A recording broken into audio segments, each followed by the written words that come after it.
안녕하십니까, 예도입니다.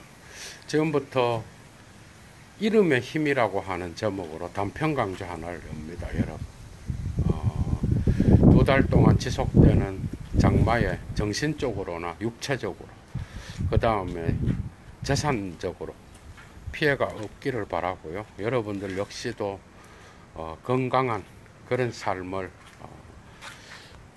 유지할 수 있도록 이런 시기에 더욱 유의하셔서 전부 다 행복한 시간을 보내시길 바랍니다. 예도는 오늘 이름의 힘이라고 하는 주제를 갖고 나왔는데요. 여러분들 다 이름이 있죠. 이름이 없는 사람이 누가 있겠어? 다 이름을 갖고 있어, 그죠? 이름은 존재론적 힘을 갖고 있어, 여러분.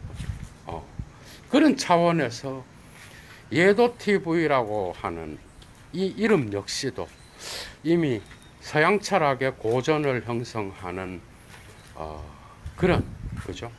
그런 그 채널로서 자리매김되어 가고 있죠, 그죠?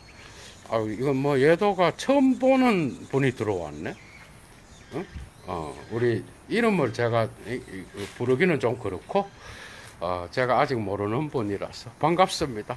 인사를 해주셔서 저도 반가운데요. 어쨌든 예도랑은 패치는 아닌 것 같고 팔로우 하시는 분 같네, 지금 보니까. 어쨌든 반갑습니다. 그리고 오늘 류 교수님, 예도의 형님께서도 들어오셨네. 그래서 여러분, 이름의 힘. 그래서 예도라는 이 이름도 이름을 갖고 있어, 그죠? 여러분 다 아시죠? 예도라고 하는 이름은 예수님의 예자와 도스토예프스키의 도자를 합쳐서 예도가 만들었다. 여러분들 다 아시잖아, 그죠? 이미 뭐 다 알고 있고. 여러분들 각자는 다 이름이 있어. 이름이 없는 사람은 아무도 없어. 이름은 정말 중요합니다. 이름은 정말 중요하고요. 이름만큼 소중한 건 없어. 그래서 여러분들이 태어나자마자 여러분들은 부모님이 이름을 지어주잖아, 그죠? 그래서 이름은 정말 중요한 거예요. 그래서 이름을 통하여 여러분들이 여러분들의 존재를 드러내기도 하고, 그 이름이 여러분들의 존재와 이꼬르 되는 경우가 많아. 그래서 이름은 정말 우리의 존재론과 연결될 수 있는 언어의 등가라고 보면 돼, 여러분. 그래서 예도 하면은 예도는 이런 철학자구나. 그래서 예도를 사람들이 이런 사람도 있었어. 예도는 뭐라고? 대가리가 깨져도 예수님을 고수한다. 그러더라고요, 누가. 그래서 예도는 대깨예다. 대깨예수다. 이런 말을 해. 내가 웃었지. 한 철학자가 자기의 종교적 전통을 속이는 게 더 비겁한 거지. 한 철학자가 자기의 종교적 전통에 속해 있는 그 전통을 이야기하는 게 왜 나쁜 거예요? 그리고 예도만큼 타 종교를 인정하고, 그죠? 존중하는 그런 철학자라면 문제가 없다고 봅니다. 그 점에서 예도도 역시 이름을 갖고 있다, 그죠? 여러분들도 다 이름을 갖고 있어. 태어나자마자 엄마 아빠가 이름을 지죠. 그래서 예도TV의 그 첫 번째 가장 중요한 건 뭐죠? 서양 철학의 원서를 뚫어주는 TV다. 그래서 서양 철학 쪽에서 관심 있는 사람은 지금 다 들어와 있어요. 예술계에서도 엄청난 분들 많고, 이미 베를린에서 또 예술 작품 매니저 하시는 분들, 예술 작품을 배열하는 분들, 뉴욕에서 이런 분들도 들어와 있고요. 미학 하시는 분들도 많이 들어와 있어. 그런데 이런 여러 가지의 모든 것들을 다 포괄하여 예도라는 이름이 생겼어, 여러분. 그런데 여러분, 이름만큼 기만적인 게 없어. 이제 예도 강좌가 나갑니다. 이름, 여러분들, 이름은 환상을 가져다 준다니까요. 이름은 모든 걸 다 포괄할 수가 없어요. 그래서 신학에서도 신의 이름을 갖고 위디오니소스라고 하는 교부라든지 동방 정교의 신학자들은 신에게 이름을 붙일 수 없는 방식으로 그 이름을 사용했을 때 나타나는 존재론의 부정, 존재론의 어떤 그런 결여태를 사유하면서 신의 존재를 이야기하는 거예요. 그러니까 종교적으로 들어갔을 때 신이 이름을 가진다는 것은 하나의 문제가 발생할 수가 있어요, 여러분. 이해가 돼요? 어떤 문제가 발생할 수 있어? 여러분, 이런 문제가 있어. 사람이라 그러는 게 여러분들이 여러분들의 이름을 갖고 있다고 합시다. 사회적 이름이 다 있어요. 무슨 교수, 무슨 학생, 또 무슨 배우, 무슨 대통령, 그 다음 공무원, 사회적 지위가 있어. 철학자, 목사님, 그 다음에 신부님, 스님. 여러분들 그런 거는 사회적인 그러한 호칭이 부여하는 이름이잖아. 그죠? 그런데 그 이름이 얼마나 환상적이야, 여러분. 이해가 되죠? 여러분들이 왜 타자를 함부로 이야기해서는 안 되는가 하면, 여러분들이 본 타자에 대한 인상이 그 타자의 존재론적 총체성을 규정할 수가 없기 때문에 여러분들은 그 사람의 1000분의 1도 안 보고 그 사람을 판단하는 거예요. 이해가 되죠? 그래서 우리는 특정 타자에 대하여 자기 관점에서 비난하고 평가하고 그 다음에 판단을 내릴 수 있지만, 사실은 당사자가 되어서도 그 타자를 이해하기는커녕 한 부분도 못 보는 거예요. 하물며 신은 어떻게 했어요, 여러분? 신, 여러분들이 예수님, 하느님, 부처님 뭐 이름을 다 갖다 붙여서 사용을 한다고 합시다. 특정의 최고 존재자의 이름을 정해서 그 이름을 엘로힘으로 쓰든지, 그 다음에 엘샤다이로 쓰든지, 아니면 요드해 바브해로 쓰든지. 사실 이스라엘의 유대인들은 고대 히브리 민족들은 신에게 이름을 붙이는 걸 거부했어요, 사실. 이해가 돼요? 왜? 이름을 쓰는 순간 존재가 결정되거든. 존재를 규정하게 된다고요. 그러니까 이름을 쓰는 순간 여러분들 존재가 결정되어 버리는 거야. 그래서 이름은 규정적인 특징을 갖고 있는 거야. 베슈틴뭉을 갖고 있어. 규정. 그래서 이름을 사용하면 이미지가 딱 떠올라. 그래서 이 이미지를 좋게 만들기 위하여 여러분들은, 특히 종교인들은 그 이름에 걸맞게 연극을 하는 거예요.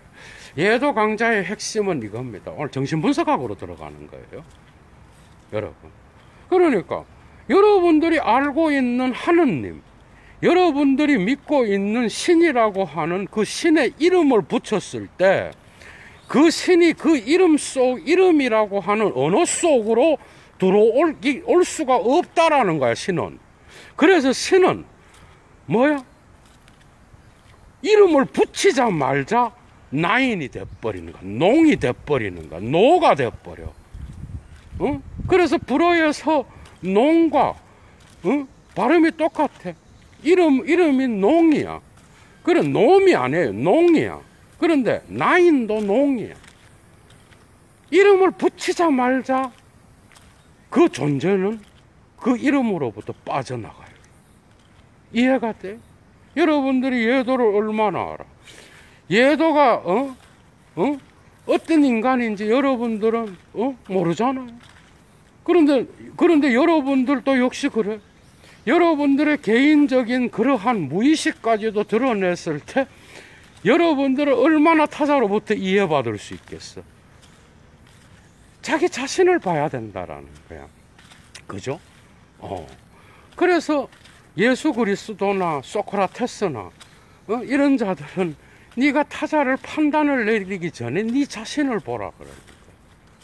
네 자신을 봐라. 거기로부터 삶과 그 다음에 지식이 그 다음에 또 올바른 배움이 시작된다라고 이야기하는 거예요. 이해가 되죠? 그러니까 이름은 결코 존재를 길어낼 수가 없어요. 이름으로는. 이름은 또한 기만을 갖고 있어. 여러분. 그래서 여러분들이 칼 융이 인간 사회학적으로 모든 인격은 페르소나를 갖고 있다 그러잖아. 여러분들의 사회적 이름에 걸맞는 이름을 맞추기 위하여 여러분들은 얼마나 많이 자기를 기만해요, 여러분. 이런 것들이 이제 문제가 되는 거야. 특히 도덕적 깨끗함과 윤리적 깨끗함을 요구하는 직업에 있는 자들 얼마나 많이 연극해.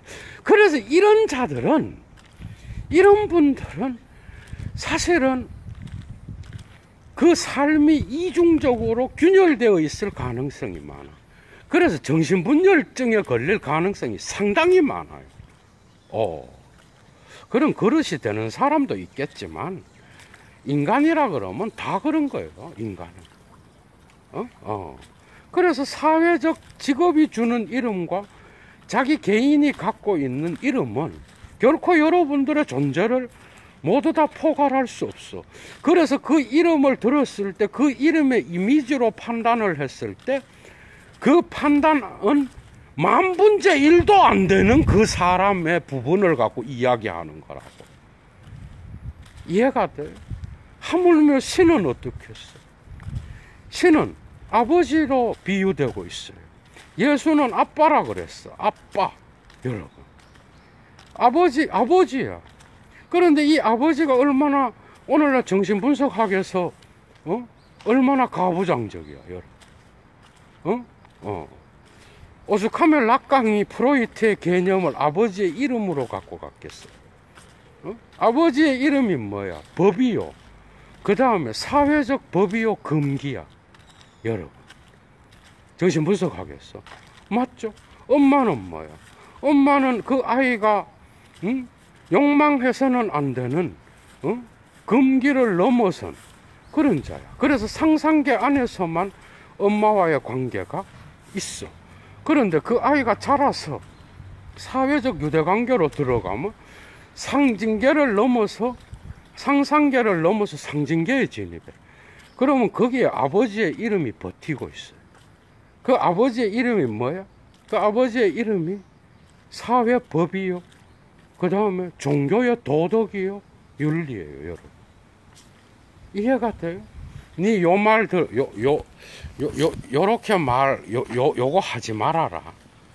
니 요거 하지 말고 내 말 잘 들으면 내가 니한테 보상해 주겠다. 이런 게 다 이런 게 전부 다가 상징계의 아버지의 이름의 역할이야, 여러분.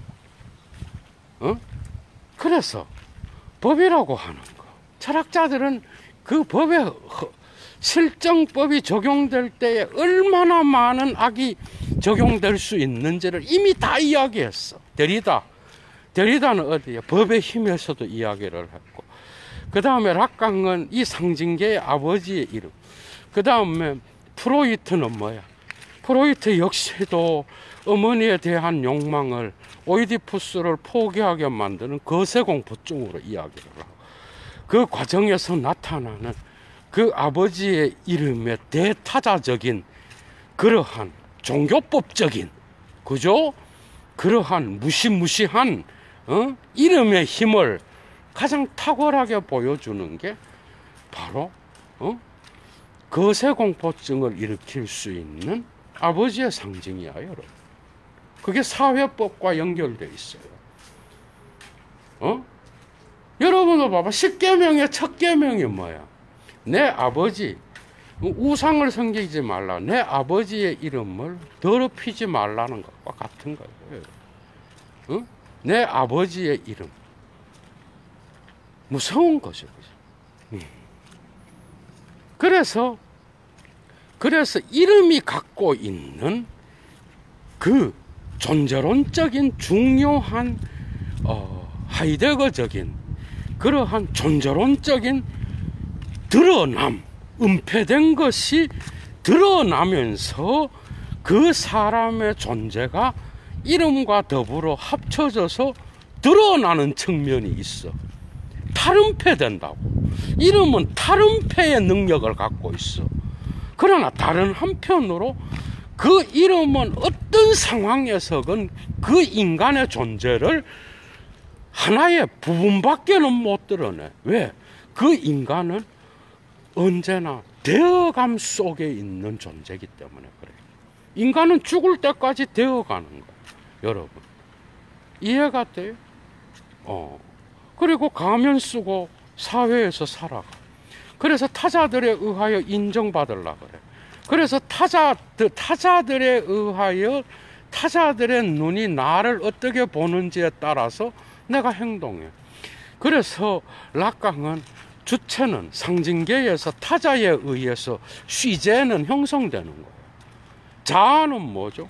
자아는 이거랑 달라. 자아는 상상계에서도 있고 상징계에서의 주체와의 관계 속에서도 들어있어. 그러니까 아버지와 어머니의 관계를 다 통과하고 나서 아버지의 이름이 나를 기다리고 있다니까. 그래서 이렇게 하면 안 된다. 법과 원칙에 따라서 여러분 그 이름이 얼마나 무서운 이름이, 법실중주의가 얼마나 무서운 건지 몰라요. 그래서 신학한 자들하고 법학을 한 자들은 비슷한 도그마적인 정신병적인 그런 것들을 드러내는데, 그게 뭔가 하면 문자주의에 상당히 약합니다. 이해가 돼요? 문자주의. 법조항 외우고 신학한 사람들은 교리학에 되게 약하잖아요. 하나님의 이름을 더럽히는 행동을 하면 안 된다. 오케이. 다 좋다는 거죠. 그런데 이런 가부장적인 신의 이름, 신은 이름을 가지는 순간 거부돼 버린다니까. 이게 하느님이다 그러면 이게 성령의 역사요, 이게 하느님의 뜻이다 하고 딱 규정하는 순간 뭐죠? 그 뜻으로 신은 규정돼 버리는 거야. 그러면 신은 그 바깥에 그걸로 규정되지 않는 비규정의 상태인 신은 뭐야? 어떻게 되는 거예요? 여기서 문제가 생기는 거예요. 그게 나의 신이 될 수가 있는데, 내가 나의 인식으로 규정한 그 신은 결코 나 자신의, 그죠? 나 자신의 모든 것들을 전부 다가 규정할 수 없듯이, 우리가 신도 나의 이름, 나의 언어에 가다 놓을 수가 없는 존재라고. 인간도 그래요. 그래서 이름은 한계를 갖고 있고, 또 그 이름은 그 사람의 가장 핵심적 존재를 표현해 주기도 해, 때로는. 이해가 돼요, 여러분? 이 이중성을 함께 고려해야 돼. 여러분, 아버지가 얼마나 이중적이에요. 어린 아이들은, 이건 프로이트가 말한 거예요. 아버지에 대한 이중적 양각, 암비발렌트를 갖고 있어. 그게 뭐죠, 여러분? 그게 뭐야? 아버지에 대하여 정말 존경하는 마음과 그 아버지를 딱 봤을 때, 아주, 경외하는 그런 마음을 가져. 그런데 그 아이는 또 다른 한편으로는 그 아버지에 대하여 뭐야? 공포를 갖는다고. 푸얼 히트를 갖는다고요. 그래서 그 아이는 아버지의 이름을 들었을 때 이 양가 감정을 함께 표현하는 거예요. 우리도 동일한 거예요. 이름에 의하여 우리의 존재가 길들여져 가는 경우도 많지만은, 이게 타자들과의 관계 속에서 우리의 이름이 불려졌을 때는 그 타자와 자아의 관계는 이제는 뒤죽박죽의 싸움으로 갑니다. 헤겔의 정신현상학은 그런 책이라 그래도 과언이 아니에요. 그래서 락강은 정신분석학에서 헤겔의 타자를 이용할 수 있었던 거예요, 여러분. 그러니까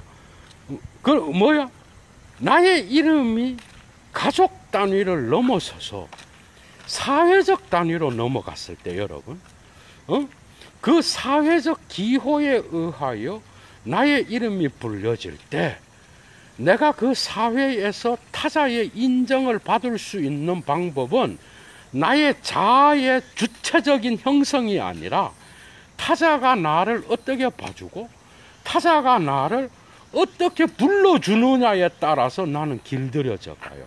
이런 사람이 사회적으로 건강하다는 말을 들어요, 여러분. 이해가 되죠? 그래서 가면을 잘 쓰는 사람이 뭐야? 가면을 잘 쓰는 사람이 사회적 타자에 의하여 인정을 받는 거예요. 그래서 인격이 좋다고요. 그러나 뭐야? 내 무의식과 나의 내면과 나의 개인은 너무나 모순된 내면을 갖고 있다라는 거예요. 그죠? 이 두 개의 화해는 끝까지 일어나지 않습니다. 락강한테는. 헤겔한테서도 화해가 일어나지 않아요. 그 화해는 지적을 예도가 여기서 언급하지 않더라도 헤겔한테서 일어나는 페얼쥐능이라고 하는 독일어 화해의 개념은 적자 대자 존재를 말하는데, 안운트 피얼지히를 말하는데, 이 화해는 뭐야? 언제나 불안정한 화해야. 언제나 부정성의 균열을 포함한 화해요. 이 화해는 어느 한쪽에 의하여 완전히 채워질 수 없는, 완성되지 않는 화해를 이야기하는 거예요. 여기에 헤겔에 대한 오해가 있는 거예요. 그러니까 모든 인간은 상상계에서 상징계로 가면서 관계성을 유지하는데, 이게 상징계로 옮겨지면서 이 개인의 자아가 타자와 만나면서 엄청난 오해가 일어나기 시작해요. 이 이름이 갖고 있는 환상이 가장 많이 드러나는 데가 상징계예요, 여러분. 이해가 돼요? 그래서 여러분들은 상징계에서 또 다른 이름을 갖고 있는 거예요. 무슨 선생님, 무슨 교수님, 간호사님, 군인, 장교, 장군, 그 다음에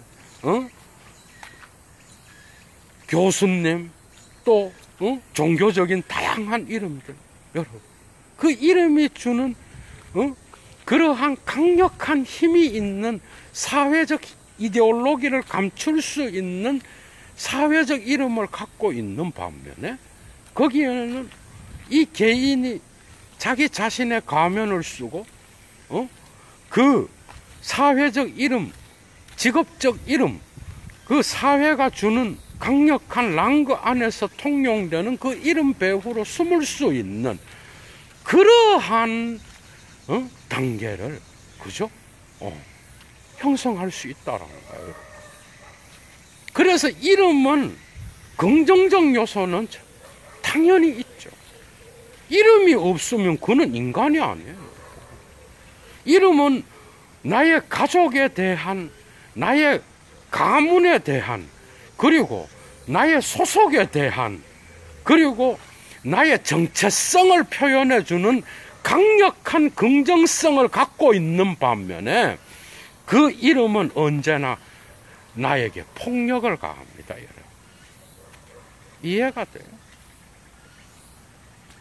법실중주의는, 법의 조항은 결코 개인의 감정과 개인의 무의식과 개인이 갖고 있는 행복감과 개인이 갖고 있는 그런 것들을 전체적으로 절대 고려하지 못합니다. 그냥 판결을 내려버려요, 여러분. 이런 모순들을 다룬 게 바로 이방인이야, 여러분. 알베르 까뮈. 그런 것만 있어요, 여러분. 모든 재판의 과정을 다루고 있는 예수 그리스도와 빌라도의 재판을 한번 생각을 해봐. 그 모든 재판의 정의가 어디 있어요? 한 사람은 악인으로, 한 사람은 죄인으로 규정되고, 한 사람은 판결을 내리는 거예요. 얼마나 모순적이에요. 아간벤이 말하듯이 비존재자가 존재를 결정하는 이상한 재판이 바로 그거예요. 그리고 드레피스 사건에서 유대인이라는 이유만으로 판결을 내리잖아. 여러분, 그 모든 판결이 법의 이름으로 행해졌어요. 아버지의 이름으로. 얼마나 폭력적이에요, 여러분. 이걸 함께 고려하지 않는 모든 것은 다 순진한 거야, 여러분. 이 이름의 이중성을 알아야 된다고. 그러니까 이름은 힘을 갖고 있는 동시에 기만을 감추고 있고요. 이 이름은 또한 그 사람의 모든 존재를 전부 다 길어낼 수 없는 그러한 언어적 호칭이기 때문에 그 사람에 대하여, 그 이름을 가진 당사자에 대하여 오해하게 만들고, 그 사람의 모든 존재론적 되어감을 다 표현해내지 못하기 때문에 하나의 지점만을 규정하고 하나의 부분만을 규정해서 그 사람의 전체를 포섭해버리는 이런 폭력성도 함께 갖추고 있다라는 거예요. 여러분, 이런 걸 우리가 함께 고려해야 돼요. 뭔 말인지 알아요? 나의 하느님이 될 수 있어. 여러분들이 신의 이름을 부를 수 있어. 여러분들이 기도하면서 그 신의 이름에게 여러분들의 간구를 기도할 수 있어. 그러나 문제는 그 신은 타자의 신도 된다라는 거예요. 이해가 돼요? 타자도 동일하게 그 신에게 기도하고 있다라는 거. 이거는 생각하지 않아. 그래서 무조건 쥐가 보는 신이 단지하라. 이게 이름이, 신의 이름에 대한 오해와 환상과 폭력성이 여기에 들어있는 거예요. 그래서 모든 이름은 고유명사가 갖고 있는 이름은 그 이름이 그 정체성을 드러내준다라는 그런 존재론적으로 소중한 현상학적 의미가 들어있지만, 동시에 정신분석학적으로 그 모든 고유명사는 그 개인의 개인성을 완전히 지배하여 폭력적 서열 속으로 배치시키는 거예요, 여러분. 이해가 돼요? 뭔 말이에요?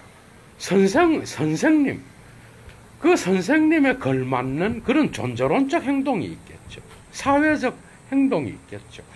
그러나 과연 그가 상상계 속에 들어가서 그가 자기 무의식과 대면했을 때 이런 상징계에서 요청되는 타자들의 자기 자신, 가면 쓴 자기 자신과 과연 일치되는 사람이 있겠어요, 여러분?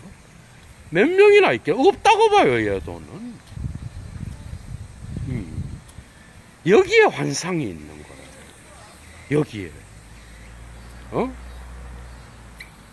그래서 이름은 이러한 어?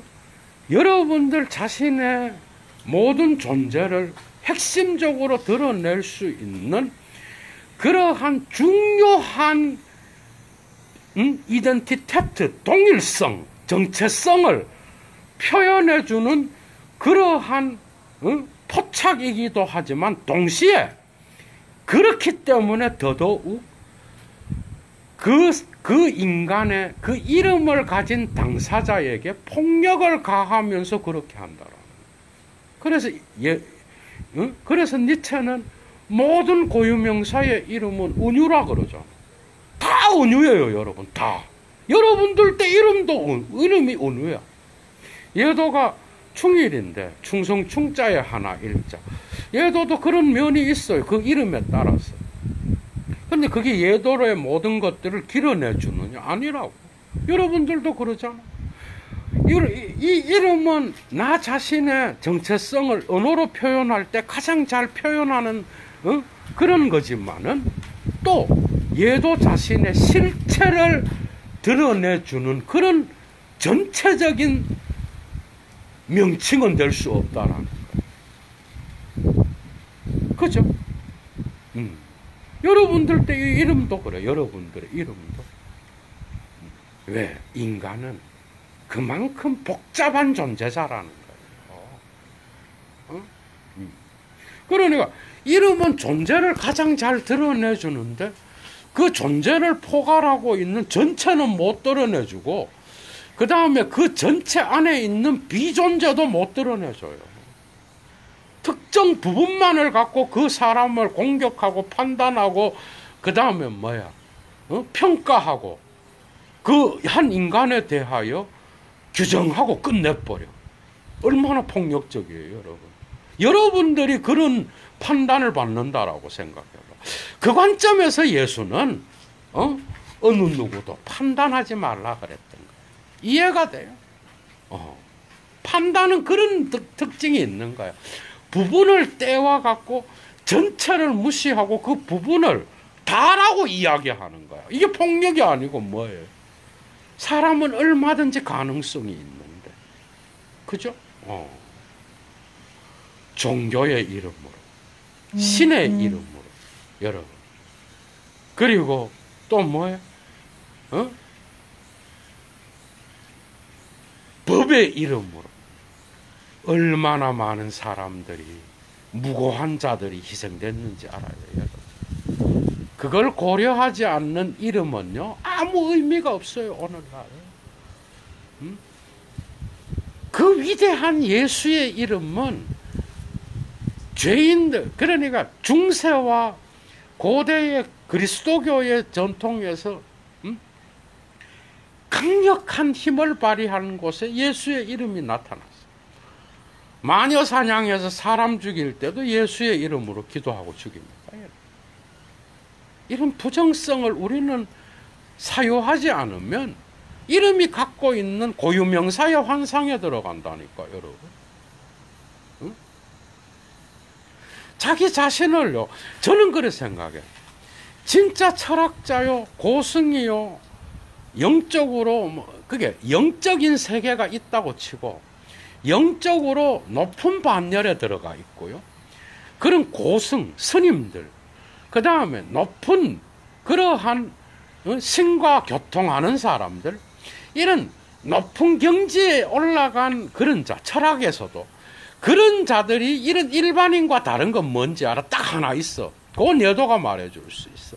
이름이 갖고 있는 환상을 가장 잘 아는 자들이야, 여러분. 이해가 돼요? 그래서 변은 익을수록 대가리를 숙인다는 게 바로 이 말이야. 고승이면 고승일수록요, 자기 자신을 제대로 봅니다. 자신의 더러운 거를 가장 잘 알아. 이해가 돼요?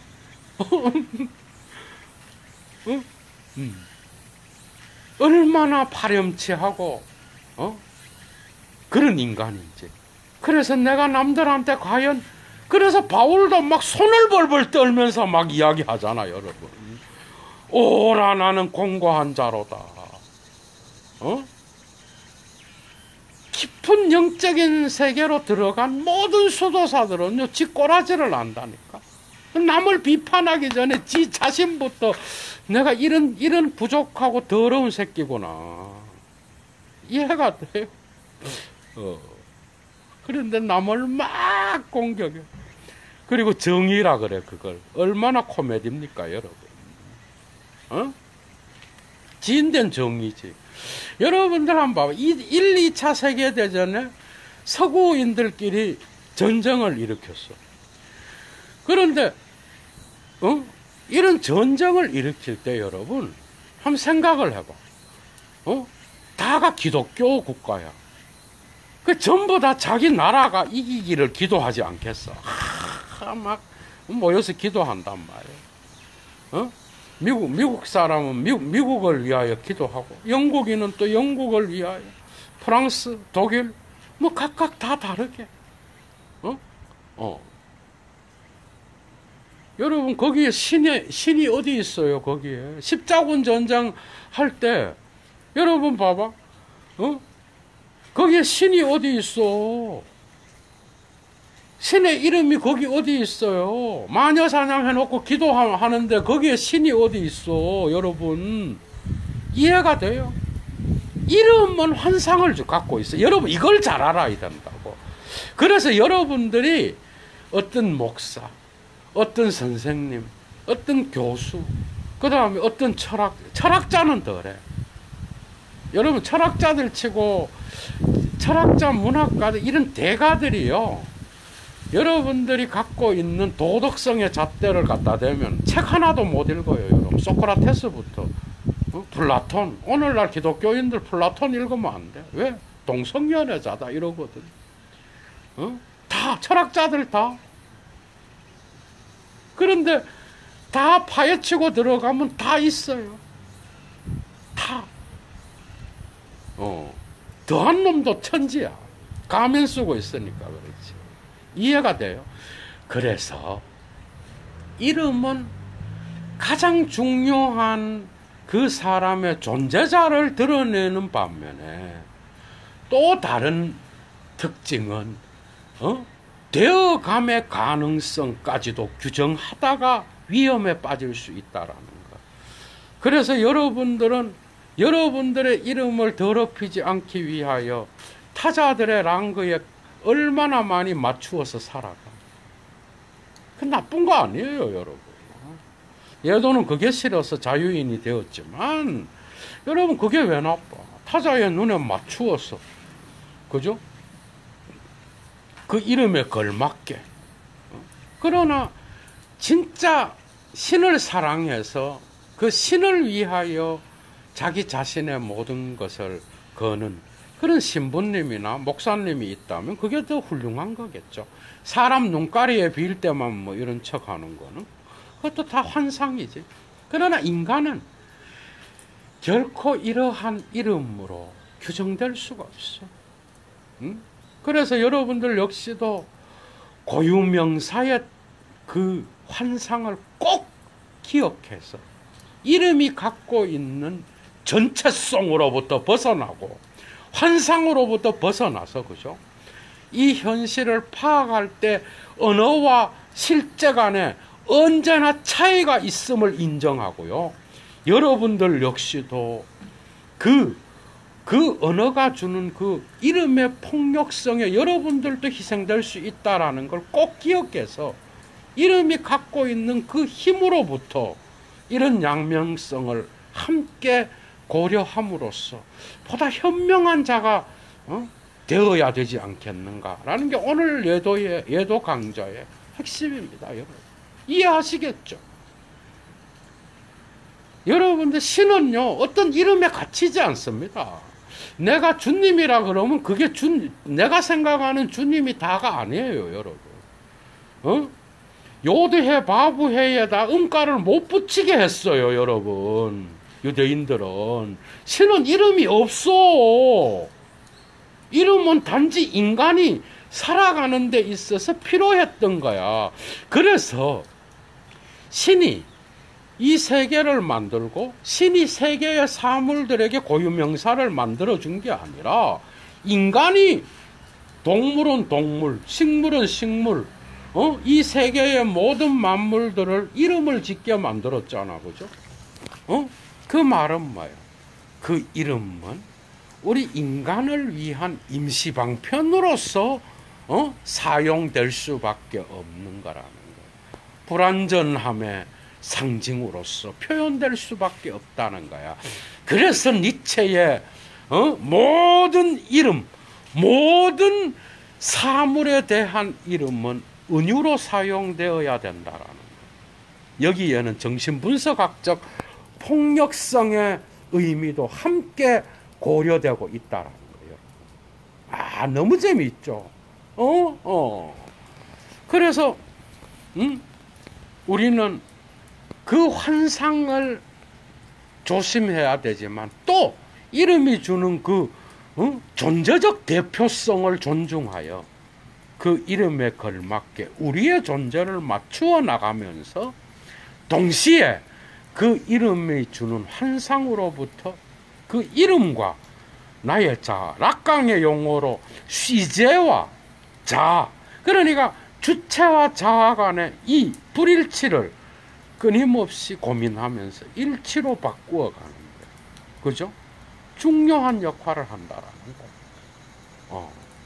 그래서 여러분들 역시도 특히 타자와의 관계에 들어가서 그 타자의 이름을 함부로 규정할 때 여러분들이 조심해야 된다라는 걸 말씀드리는 거예요. 이해가 됐죠? 우리는 함부로 타자의 이름을 규정해서는 안 된다라는 거예요. 이해가 돼요? 신이 자기 자신의 이름을 더럽히지 말라는 건 너 역시 타자의 이름을 함부로 규정하지 말라라고 하는 명령. 이 금기는 또한 역으로 뒤집어서 우리는 법이라고 하는 이 사회적 엄청난 대타자를 에게 순종하면서도 또 한편으로 이 대타자가 특정 정치적 권력의 이데올로기로 사용되었을 때 얼마나 많은 폐해를 가져왔는지 동시에 우리는 생각해 봐야 된다. 이게 바로 이름이 갖고 있는 특성들이에요, 여러분. 이해가 돼요? 이름과 실제는 일치하지 않습니다, 여러분. 여러분 죽을 때까지 그 이름에 맞추어 살 수 없습니다. 그러나 단 한 가지는 그 존재자가 특정 존재자가 이름으로 규정될 때 그 이름은 언제나 실제와의 균열 속에서 표현된다라는 것. 그럼에도 불구하고 그 균열에도 그 이름의 존재를 표현하는 건 이름밖에 없다는 것. 그래서 이름이 갖고 있는 그러한 힘, 정말 소중하지만 그 힘 속에는 언제나 환상과 폭력성, 그 다음에 타자와의 관계 안에서 작동될 때는 정말 우리가 유의해서 사용해야 된다라는 거. 이해가 됐죠? 그래서 고승들은요, 이런 환상을 잘 알기 때문에 대단하십니다. 예도의 마지막입니다. 이 강좌의 마지막 말입니다. 그러니까 예도가 자주 하는 말입니다. 그 고승의 대답.